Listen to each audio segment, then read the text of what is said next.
Have you ever been faced with a choice where doing the right thing might cost you everything? Our story today takes us back thousands of years to a powerful kingdom called Babylon. It was a land full of riches, palaces, and proud kings, but it was also a place where staying faithful to God wasn't always easy.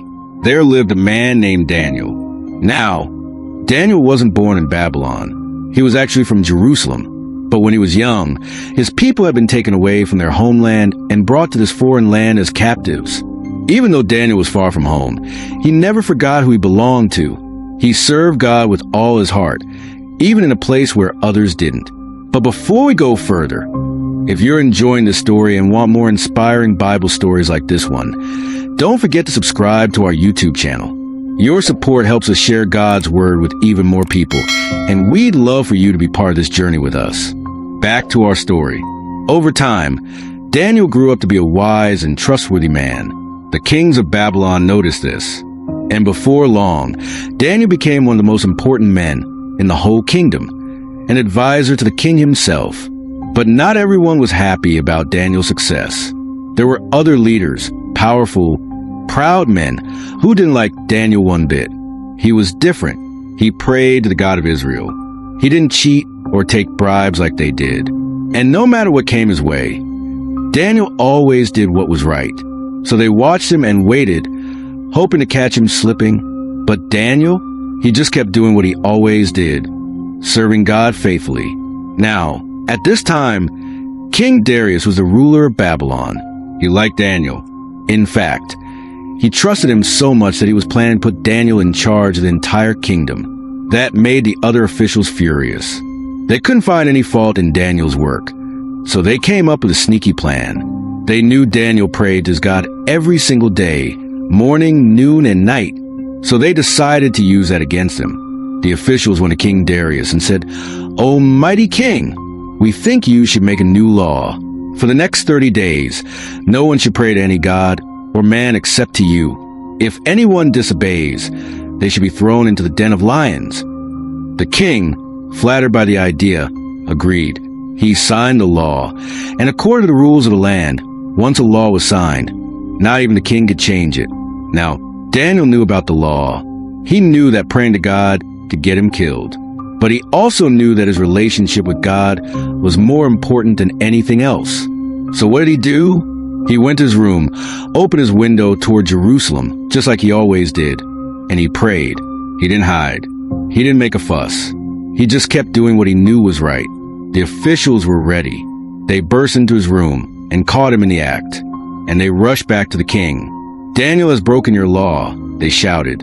The king was devastated. He loved Daniel. He didn't want him to be hurt, but his hands were tied. The law couldn't be changed. That evening, Daniel was taken and thrown into a den filled with lions. Real, roaring, hungry lions. Before the stone was rolled over the entrance, King Darius said to Daniel, "May your God, whom you serve so faithfully, rescue you." And then the den was sealed. Can you imagine what that night felt like? The king didn't sleep. He didn't eat. He didn't listen to music. His heart was heavy. He had made a terrible mistake. As the sun began to rise, King Darius rushed to the lion's den.